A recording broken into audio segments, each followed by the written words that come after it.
सही बच्चों नमस्कार। मेरा नाम जगदीश सोलंकी और आप देख रहे हो physics bye Jagdish Solanki YouTube channel. इस चैनल में आप सभी का स्वागत है। बच्चों आज हम जो समतल दर्पण के बारे में पढ़ेंगे, प्लेन मिरर, समतल दर्पण, जिसको हम प्लेन मिरर कहते हैं। ये आपने सभी ने देख रखा हो समतल दर्पण क्या होता है, जिसकी सतह बिल्कुल समतल होती, प्लेन होती है, उस मिरर को हम प्लेन मिरर या समतल दर्पण कहते हैं। तो इसकी पहचान अपन आसानी से कर सकते हैं। मान लो किसी पे कोई अपने पास मिरर है और उसको हमने हाथ लगाया, स्पर्श किया है, टच किया है, तो वो यदि उसकी सतह सरफेस यदि प्लेन दिखती है तो वो मिरर हमारे पास प्लेन मिरर या समतल दर्पण के नाम से हम उसको जानते हैं, जिसका उपयोग हम डेली लाइफ में चेहरा देखने के लिए घर में उपयोग करते हैं। तो वो दर्पण जो होता है वो समतल दर्पण ही होता है। आज हम इस समतल दर्पण में जो इमेज बनती है, प्रतिबिंब बनता है, उसकी क्या क्या विशेषता होगी, वो एक एक करके हम सारी चीजें इसमें देखेंगे। मान लो कि हमारे पास एक प्लेन मिरर है, ये हमारे पास एक प्लेन मिरर है। इसमें क्या होता है कि सतह इसकी प्लेन होती है, उसके पीछे हम पॉलिश कर देते हैं। कांच होता है, सामान्यतः ग्लास होता है, उस ग्लास के पीछे हम टीन और मरकरी, ये कंपाउंड होता है टीन प्लस मरकरी, इनके कंपाउंड की हम पॉलिश कर देते पीछे। तो जो कांच होता है जिसको हम ग्लास बोलते हैं, वो कांच क्या बन जाता है, एक तरह से हमारे पास दर्पण में परिवर्तित हो जाता है। तो दर्पण अलग होता है, कांच अलग होता है, ध्यान रखना। तो कांच मतलब जिसमें हम आर पार देख सकते हो, कांच कहलाता है। उसी कांच के ऊपर यदि हम पॉलिश कर देते हैं, टीन और मरकरी के कंपाउंड होते हैं, यौगिक होते हैं, इनके यदि हम पॉलिश कर देते हैं तो वो एक तरह से मिरर बन जाता है, दर्पण बन जाता है। इस पे क्या होता है, दर्पण किसको कहते हैं, जिस पर यदि हमने कोई लाइट डाला, प्रकाश डाला और उस प्रकाश को पूरा पूरा वो परावर्तित कर देता है, रिफ्लेक्ट कर देता है, तो उस डिवाइस को हम दर्पण या मिरर के नाम से हम जानते हैं। दर्पण किसको कहेंगे कि वह युक्ति, वह डिवाइस जिस पर यदि हमने कोई लाइट इंसिडेंस किया, लाइट हमने डाला, उस पर आपतित किया और वो लाइट क्या होता है, टकरा के यदि वापस आ जाता है, तो उस युक्ति को हम दर्पण कहते हैं। अब ये दर्पण हमारे पास में अलग अलग टाइप के होंगे। आज हम केवल समतल दर्पण, प्लेन मिरर की ही बात करेंगे। तो ये हमारे पास एक प्लेन मिरर है, समतल दर्पण बनाया गया है। इस पे मान लो कि वस्तु ये रखी, हमने ऑब्जेक्ट रखा हुआ है, इससे दो प्रकाश किरण ले रहे हैं, रेड वाली रेड, ग्रीन वाली ले, दो रेड ले रहे। यहाँ इंसिडेंस होगी, इंसिडेंस होने के बाद क्या होगी, परावर्तित होगी। जितने कोण से आपतित होती है उतने कोण से परावर्तित भी होती है। ये टकरा के इधर आएगी और ये वाली जो ग्रीन वाली आ रही है ये टकरा के इधर जाएगी। अब यदि मान लो कि यहाँ से हम देखते हैं, मान लो ये हमारी आंख है, यहाँ से हम देखते हैं तो ये जो जो दोनों लाइनें हैं ये अपने को कहाँ से आती प्रतीत होगी, ये यहाँ से आती प्रतीत होगी, इमेजिंग यहाँ से होगा। क्यों? क्योंकि ये तो दिखेगा नहीं अपने को लग रहा है कि लाइनें जो है इनको यदि अपन पीछे की ओर बढ़ाएंगे तो ये जो लाइन अपने को दिखाई देगी वो यहाँ से आती प्रतीत होगी। ये कहने का मतलब ये जो वास्तव में जो इमेज बनेगा अपने को यहाँ दिखाई देगा। तो इस आंख को या ये ऑब्जर्वर है या हम देख रहे हैं इसको, इस वस्तु को यहाँ से हम देख रहे हैं तो ये अपने को यहाँ दिखाई देगी। अब चूंकि दर्पण के पीछे दिखाई दे रही थी तो जो इमेज बनता है वो वर्चुअल या आभासी कहलाता है।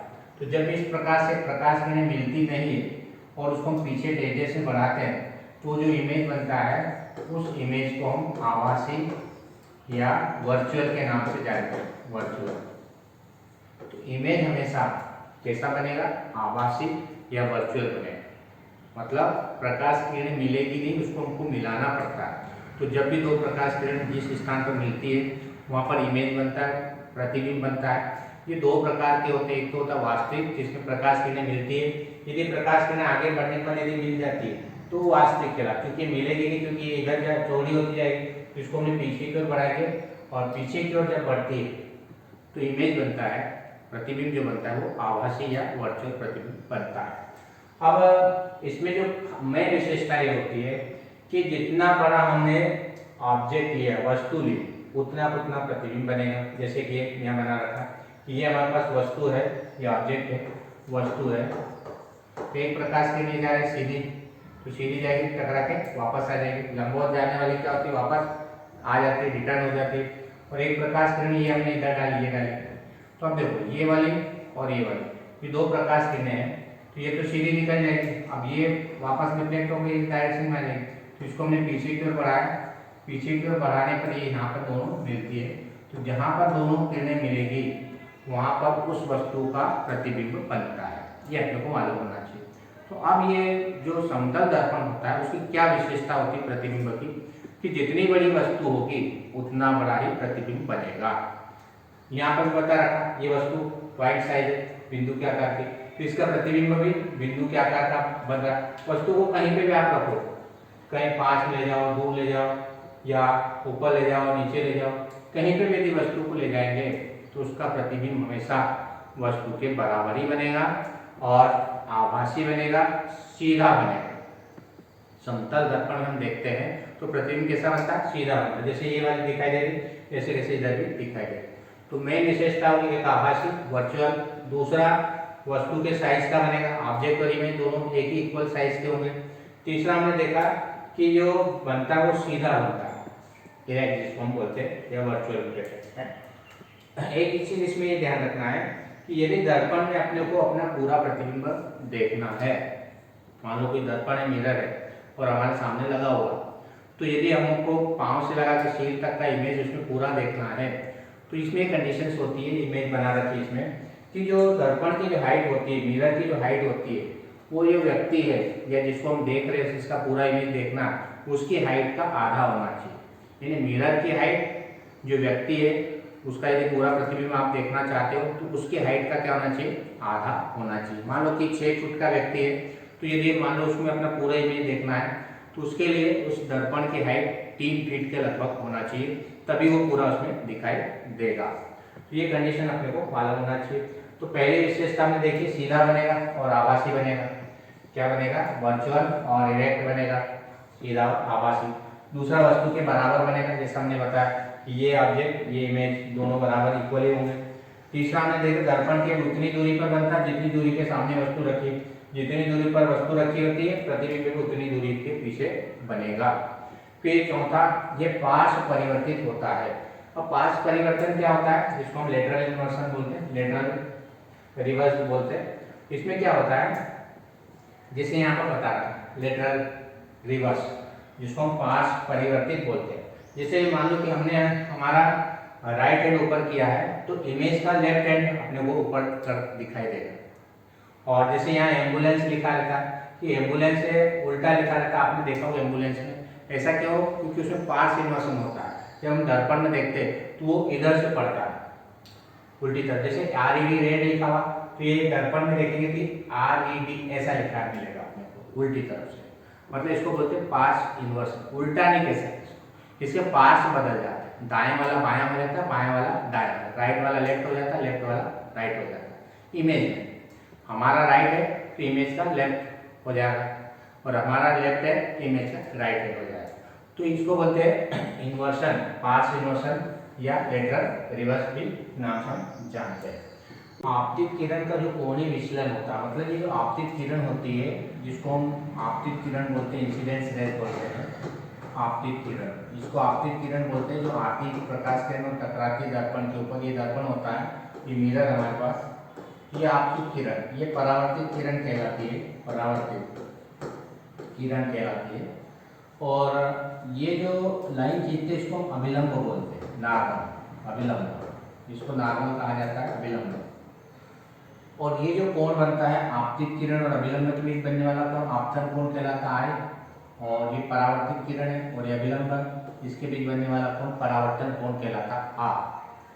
अब ये जो कोणीय विचलन होता है जिसको हम डेल्टा कहते हैं, एंगुलर डिविएशन जिसको हम कहते हैं, ये डेल्टा क्या होता है कि जो आपतित किरण होती है वो, ये आपतित किरण है और ये परावर्तित किरण होती है, ये परावर्तित, इनके बीच का जो कोण होता है ये वाला आपतित किरण, ये आपतित किरण है, ये आ रही है, और ये परावर्तित किरण, इनके बीच बनने वाले कोण को हम कोणीय विचलन या एंगुलर डिविएशन के नाम से हम जानते हैं, जिसको हम डेल्टा से प्रदर्शित करते हैं। अब ये डेल्टा का मान कितना होगा, तो इस चित्र से हम निकाल सकते हैं कि ये एंगल निकालना डेल्टा, ये पूरा एंगल कितने का होता है, 180 डिग्री का होता है, 180 डिग्री का होता है, माइनस इतना डिग्री का ये एंगल डेल्टा आपको को निकालना, इतने को क्या करना पड़ेगा, माइनस करना पड़ेगा, ये वाला 180 में से इसको माइनस कर दो तो डेल्टा का मान आ जाएगा। तो I प्लस आर चूंकि I और R दोनों बराबर होते हैं, परावर्तन के नियम से हम जानते हैं कि आपतन कोण का मान परावर्तन कोण के बराबर होता है, तो I और R दोनों बराबर हो जाएंगे। 180 माइनस I प्लस I लिख दो, क्योंकि I और R दोनों बराबर होते हैं। आपतन कोण सदैव परावर्तन कोण के बराबर होता है, तो दोनों कोण बराबर हो जाएंगे। तो डेल्टा का मान हमारे पास में आ जाएगा 180 माइनस 2I। यदि एंगुलर डिविएशन या कोणीय विचलन की बात करते हैं, डेल्टा का मान कितना होगा, ये डेल्टा, तो 180 माइनस 2I डिग्री का एंगल बनेगा। अब यदि थीटा का मान यदि अपने को निकालना है, थीटा और डेल्टा में क्या संबंध होता है, ये डेल्टा है, ये वाला एंगल थीटा है। थीटा किसको कहते हैं, जो सरफेस के साथ जो इंसिडेंस रेज होती है, एंगल बनाती है, जो आपतित किरण की सतह से कोण बनाती है, उस कोण को हम सर्पी कोण कहते हैं। सर्पी मतलब सरफेस के साथ जो एंगल बनता है, सरफेस एंगल जिसको हम कहते हैं। इस सरफेस के साथ ये सतह होती है, इस सतह के साथ ये इंसिडेंस रेज आपतित किरण जो कोण बनाती है उसको सर्पी कोण के नाम से हम जानते हैं। इसी प्रकार से जो परावर्तित किरण होगी, ये भी एंगल थीटा होगा, इसको हम थीटा से प्रदर्शित करेंगे। जितना एंगल ये होगा उतना एंगल ये होगा, ये दोनों एंगल थीटा से हम प्रदर्शित करते हैं।